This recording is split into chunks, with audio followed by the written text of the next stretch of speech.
बिस्मिल्लाहिर्रहमानिर्रहीम। अस्सलाम वालेकुम। मैं फ़ैसल मसूद हूँ और आपको आपके अपने चैनल एसएम के ग्राफिक्स में वेलकम करता हूँ। एडोबी इलस्ट्रेटर की पिछली क्लासेस में हमने शेप्स को ड्रा किया था और हमने बात की थी कि आपकी शेप्स मुख्तलिफ़ किस्म के एंकर पॉइंट से मिलकर बनी होती हैं।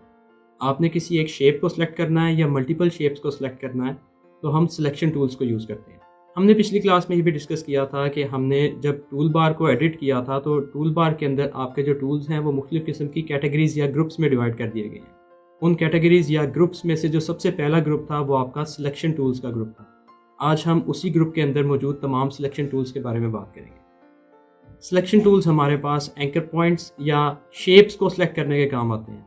आप एक शेप को या मल्टीपल शेप्स को या मल्टीपल एंकर पॉइंट्स को मुख्तलिफ सिनारियोज़ के अंदर सेलेक्ट करते हैं और उस सिलेक्शन करने के लिए हम मुख्तलिफ किस्म के सिलेक्शन टूल्स को यूज़ करते हैं। तो सिलेक्शन टूल्स को कब, कहाँ और कैसे यूज़ करना है, आइए चल के देखते हैं आज की क्लास में। बिस्मिल्लाहिर्रहमानिर्रहीम। आप देख रहे हैं कि आपके पास जब हमने टूल बार को एडिट किया था तो हमारे पास सिलेक्शन टूल्स हमने देखे थे। हम ज़रा एडिट टूल बार वाले इस बटन पर क्लिक करते हैं तो हमारे पास सबसे पहले सेलेक्ट करने वाले टूल्स आते हैं जिन्हें हम सिलेक्शन टूल्स कहते हैं। इन सिलेक्शन टूल्स के अंदर हमारे पास सिलेक्शन टूल आता है, उसके बाद डायरेक्ट सिलेक्शन टूल आता है, फिर हमारे पास ग्रुप सिलेक्शन टूल आता है, फिर हमारे पास मैजिक वॉन्ड टूल आता है और हमारे पास लासो टूल आता है और आर्टबोर्ड टूल भी हमारा इसी ग्रुप में इंक्लूडेड है। हमने आर्टबोर्ड टूल अपनी एक क्लास में कर लिया है। अगर आपने वो मेरी वीडियो नहीं देखी तो मैं उसका लिंक डिस्क्रिप्शन में भी डाल दूंगा और ऊपर आई बटन में भी आपको मिल जाएगा। आज की क्लास में हम ये बाकी के तमाम टूल्स को डिस्कस करेंगे। सबसे पहले तो हम देखते हैं कि हमारा जो सिलेक्शन टूल है वो क्या काम करता है। तो हम यहाँ पे अपने आर्टबोर्ड में आ जाते हैं। आपने फ़ोटोशॉप में ये सीखा था कि जब हम किसी भी चीज़ को मूव करते हैं या किसी भी चीज़ को सिलेक्ट करना चाहते हैं या किसी भी चीज़ को ड्रैग करके एक से दूसरी जगह आप कॉपी करना चाहते हैं तो हमारे पास जो टूल आता है वो मूव टूल होता है सबसे पहले, ठीक है, जिसकी शॉर्टकट की वी होती है। अब मूव टूल की बजाय यहाँ पे हमारे पास सिलेक्शन टूल है और इसकी शॉर्टकट की भी वी ही है। हमने सिलेक्शन टूल सेलेक्ट किया और हमारे पास इस आर्टबोर्ड के अंदर कुछ शेप्स हमने ड्रॉ करके रखी हुई हैं। आप किसी भी शेप के ऊपर क्लिक करते हैं तो वो उसके अराउंड आपको बाउंडिंग बॉक्स दिखाना शुरू कर देगा। हमने बात की थी कि बाउंडिंग बॉक्स एक इस तरह से स्क्वायर होता है जिसके अंदर आपको छोटे छोटे डब्बे से नज़र आ रहे हैं जहाँ से पकड़ के आप किसी भी शेप को बड़ा या छोटा कर सकते हैं। सिलेक्शन टूल को सिलेक्ट करते हुए आप किसी भी शेप पे क्लिक करते हैं तो वो उस शेप को पूरे का पूरा सिलेक्ट कर लेता है। हम दूसरे टैब में आ जाते हैं। सिलेक्शन टूल की मदद से हम किसी एक शेप को या शेप्स के ग्रुप को सिलेक्ट कर सकते हैं। फॉर एग्जांपल यहाँ पे देखें, ये हमारे पास छोटी छोटी शेप्स को मिला के ग्रुप बना दिया गया है और जब हम इस पर क्लिक करते हैं तो वो इस पूरे के पूरे ग्रुप को सिलेक्ट कर रहा है। यहाँ पे क्लिक करें तो ये भी आपको तमाम चीज़ें सिलेक्ट होती हुई नज़र आ रही हैं। इस तरह ये जो टेक्स्ट लिखा हुआ है और उसकी जो शेप है ये एक ग्रुप है। हमने ग्रुप और अनग्रुप कैसे करना है उसको भी हम इंशाल्लाह देखेंगे। मैंने क्या किया, मैंने सिलेक्शन टूल लेके तो हम यहाँ पे भी जब क्लिक करते हैं तो वो सिलेक्ट कर रहा है और ग्रुप्स को भी सिलेक्ट कर रहा है। मैं वापस अपने इस टैब में आ जाता हूँ। हमने पिछली क्लास में ये बात की थी कि आपकी शेप छोटे छोटे एंकर पॉइंट से मिलकर बनी होती है। जैसे फॉर एग्जांपल ये वाली शेप है।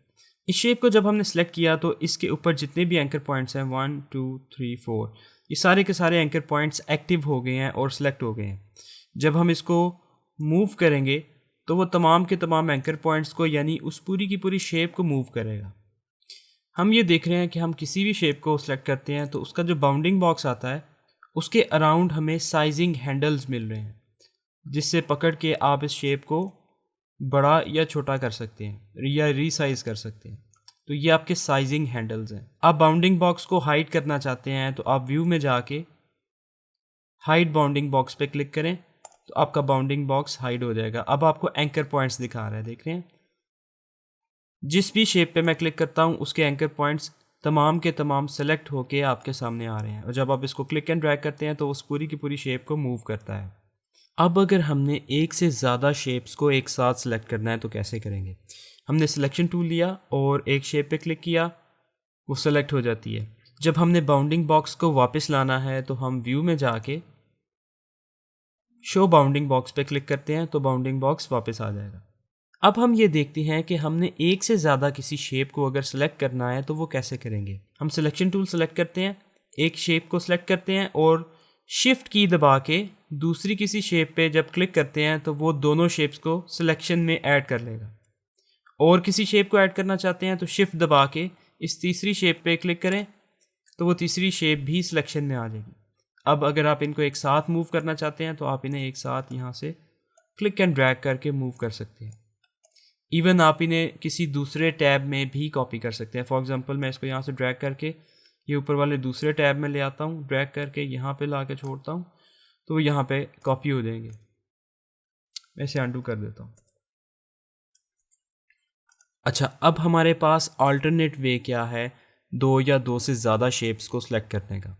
हमने क्या करना है, हमने सिलेक्शन टूल लेना है और क्लिक एंड ड्रैग करना है। फॉर एग्जांपल इन दो शेप्स को हम सेलेक्ट करना चाहते हैं तो मैंने क्लिक एंड ड्रैग किया तो ये देखें आपका ये जो बॉक्स है सिलेक्शन है, ये जिस जिस शेप को टच करती जाएगी वो आपकी शेप सिलेक्शन में ऐड हो जाएगी। ठीक है, ये दो शेप्स टच की थी उसने तो ये दोनों शेप्स आपकी सिलेक्शन में आ गई। अब अगर हमने इसको भी ऐड करना है तो हम शिफ्ट दबा के इस शेप पे क्लिक करेंगे तो ये शेप भी हमारी सिलेक्शन में आ जाएगी। अगर हमने इसको डी सेलेक्ट करना है तो शिफ्ट दबा के दोबारा इस पर क्लिक करेंगे तो सिलेक्शन से निकल जाएगी। इसी तरह हम शिफ्ट दबा के शेप्स पे क्लिक करते जाते हैं तो वो सिलेक्शन में ऐड होंगी, दूसरी दफ़ा क्लिक करेंगे तो सिलेक्शन से निकल जाएंगी। अब हमने जो सिलेक्शन कर लिया है, सिलेक्शन करने के बाद आप इन्हें रीसाइज़ कर सकते हैं। तो रीसाइज़ करने के लिए आप इन साइजिंग हैंडल्स के ऊपर अपना कर्सर लेके जाएं और क्लिक एंड ड्रैग करें तो वो उसको रीसाइज़ करेगी। देखें वो इसका प्रोपोर्शन ख़राब कर रही है तो मैं शिफ्ट दबा लेता हूँ, तो शिफ्ट दबाऊँगा तो वो उसी प्रोपोर्शन के अंदर इसको रीसाइज़ करेगा। उठा के यहाँ ले आता हूँ और मैं इसको यहाँ से रीसाइज़ कर सकता हूँ। ये साइजिंग हैंडल्स पे आप क्लिक करेंगे, शिफ्ट छोड़ दिया मैंने, तो आप देखें आप इन्हें किसी तरह भी रीसाइज़ कर सकते हैं। अच्छा, अब हम ये देखेंगे कि हमने किसी भी ऑब्जेक्ट को डुप्लीकेट कैसे करना है। तो मैंने सिलेक्शन टूल लिया और अपने इस आर्टबोर्ड में आके किसी भी शेप को सिलेक्ट किया। सिलेक्ट करने के बाद मैं इसे कॉपी अगर करना चाहता हूँ तो मैं कंट्रोल सी से इसे कॉपी करता हूँ, कंट्रोल सी, और कंट्रोल वी से इसको मैं यहाँ पे पेस्ट कर देता हूँ। तो ये हमारा सेंटर में आके पेस्ट हो गया, इसका डुप्लीकेट आ गया। इसके अलावा आप इसको कॉपी करने के लिए एडिट में जाके कॉपी करें और सिलेक्शन आपने कर ली, कॉपी कर लिया, अब एडिट में जाके इसको पेस्ट कर दें तो आपके पास उसकी कॉपी आ जाएगी।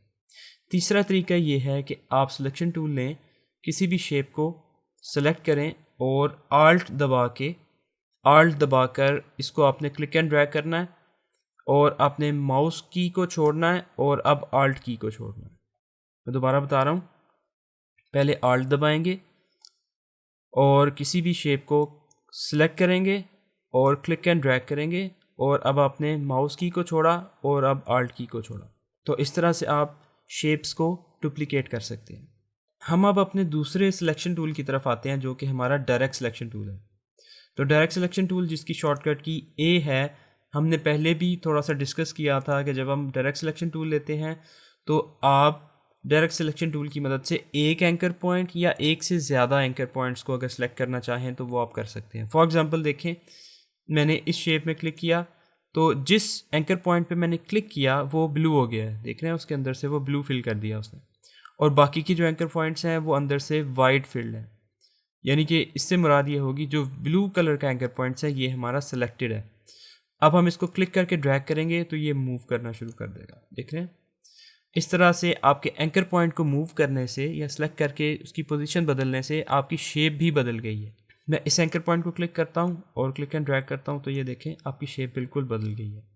तो मैंने इन दो एंकर पॉइंट्स को अगर सेलेक्ट करना है तो मैं क्लिक एंड ड्रैग करूँगा तो इस सिलेक्शन के अंदर जो जो एंकर पॉइंट आ जाएगा वो हमारा सेलेक्ट हो जाएगा और हम उसे मूव कर सकेंगे। ठीक है, ये दो आपके सिलेक्टेड हैं तो आप इनको यहाँ से राउंड भी कर सकते हैं इस तरह। इसी तरह मैं इन दो एंकर पॉइंट्स को या इन तीन एंकर पॉइंट्स को अगर सेलेक्ट करना चाहता हूँ तो मैं क्लिक एंड ड्रैग करूँगा तो ये तीन एंकर पॉइंट्स मेरे सिलेक्ट हो गए हैं। अब मैं इन्हें मूव कर सकता हूँ, देख रहे हैं। लें जी, इस तरह से हम शेप्स को चेंज करते हैं अपने डायरेक्ट सिलेक्शन टूल को यूज़ करते हुए, एंकर पॉइंट्स को बदल के या एंकर पॉइंट्स की पोजीशन को बदल के। मल्टीपल एंकर पॉइंट्स को सिलेक्ट करने का दूसरा तरीका ये है कि आप एक एंकर पॉइंट को सिलेक्ट करें और शिफ्ट दबा के दूसरे एंकर पॉइंट पे क्लिक करें। तो आपके ये 2 एंकर पॉइंट सेलेक्ट हो चुके हैं। अब आप इसको मूव कर सकते हैं या उसकी जगह बदल सकते हैं, जिससे आपकी शेप भी बदल जाएगी। इसी तरह शिफ्ट दबा के आप एंकर पॉइंट्स को सिलेक्शन से निकाल सकते हैं। अब मैंने इन दोनों को सिलेक्ट कर लिया, ये वाला और ये वाला एंकर पॉइंट आपका सिलेक्टेड है। तो मैं अगर इन्हें चेंज करता हूँ तो देखें वो कैसे चेंज कर रहा है आपकी शेप की। ये और शिफ्ट दबा के ये मैंने सेलेक्ट किया और आप इसकी पोजीशन बदल रहे हैं। अब हम बात करेंगे ग्रुप सिलेक्शन टूल की। आपने डायरेक्ट सिलेक्शन टूल देखा, उसके नीचे आपको ग्रुप सिलेक्शन टूल मिल रहा है। ग्रुप सिलेक्शन टूल काम करता है जैसे कि आपको इसके नाम से पता चल रहा है कि आपके पास मुख्तलिफ़ किस्म के ग्रुप्स हैं। जैसे फॉर एग्ज़ाम्पल मैंने सिलेक्शन टूल लिया और मैं क्लिक करता हूँ तो ये छोटी छोटी जितनी भी शेप्स हैं ये सारी एक ग्रुप है। इसी तरह मैं इस पर क्लिक करता हूँ तो ये एक ग्रुप है। इस तरह मैं इस पर क्लिक करता हूँ तो एक ग्रुप है। तो ये ग्रुप पूरा मूव करता है जब हम इसको क्लिक एंड ड्रैग करते हैं। तो जब हम किसी भी ग्रुप पे क्लिक करते हैं और उसको ड्रैग करते हैं तो पूरे का पूरा ग्रुप मूव कर रहा है। अगर हम इन शेप्स को ग्रुप के अंदर मौजूद इन तमाम शेप्स को अलग अलग सेलेक्ट करना चाहते हैं तो इसके और भी बहुत से तरीके हैं, लेकिन ग्रुप सिलेक्शन टूल जब आप ले लेते हैं तो आप इस ग्रुप के अंदर मौजूद इन शेप्स को 1 बाय 1 सेलेक्ट कर सकते हैं। देख रहे हैं, वैसे तो ये ग्रुप था लेकिन ग्रुप के अंदर मौजूद इन शेप्स को आप अलग अलग मूव करके अलग अलग सेलेक्ट करके मूव कर सकते हैं। फॉर एग्जांपल देखिए, मैं इसको यहाँ से मूव करता हूँ, इसको यहाँ से मूव करता हूँ, इसको यहाँ से उठा के मूव कर लेता हूँ। तो ये आपका ग्रुप सिलेक्शन टूल है जो ग्रुप के अंदर से आपको डिफरेंट ऑब्जेक्ट्स को सिलेक्ट करने की ऑप्शन देता है। इवन मैं शिफ्ट दबा के मल्टीपल ऑब्जेक्ट्स को भी सिलेक्ट कर सकता हूँ। इसके बाद हम देखते हैं मैजिक वॉन्ड टूल को। तो मैजिक वॉन्ड टूल हमें पेन टूल के नीचे मिल रहा है। तो मैजिक वॉन्ड टूल जिसकी शॉर्टकट की Y है, जब हम इसको यूज़ करते हैं, इसको सेलेक्ट करते हैं और किसी भी शेप पे क्लिक करते हैं तो वो क्या करता है कि आपके उस शेप के अंदर मौजूद फिल और स्ट्रोक की वैल्यू की बेस पे सिलेक्शन कर रहा होता है।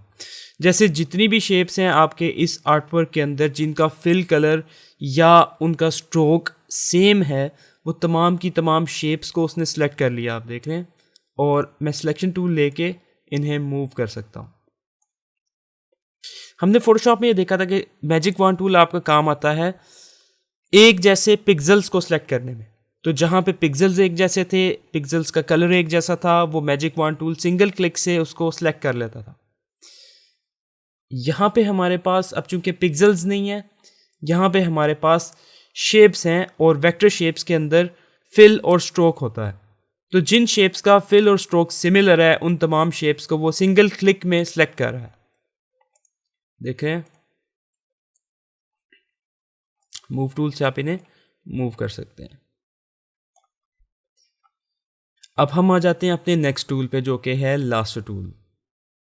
आप देख रहे हैं कि लासो टूल जिसकी शॉर्टकट की Q है, जब हम इसको सेलेक्ट करते हैं तो ये काम कैसे करेगा। हमने फोटोशॉप में ये देखा था कि लासो टूल आपका फ्री हैंड सिलेक्शन बनाने के काम आता है।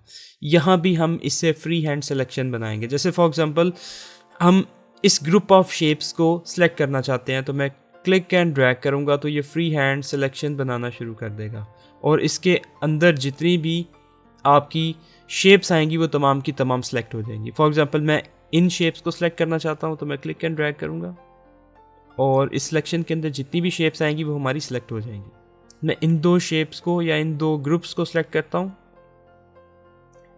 तो ये दोनों के दोनों ग्रुप्स आपके सिलेक्शन में ऐड हो चुके हैं। बहुत ही सिंपल है, बहुत आसान है।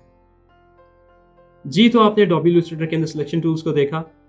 होपफुली आपको आज की क्लास भी अच्छी लगी होगी। अगर आपको अच्छी लगी है तो इसे लाइक, शेयर और कमेंट कर दें। मैं आपसे इंशाल्लाह अगली क्लास में मिलता हूँ। तब तक के लिए अपना ख्याल रखिए। अल्लाह हाफ़िज़।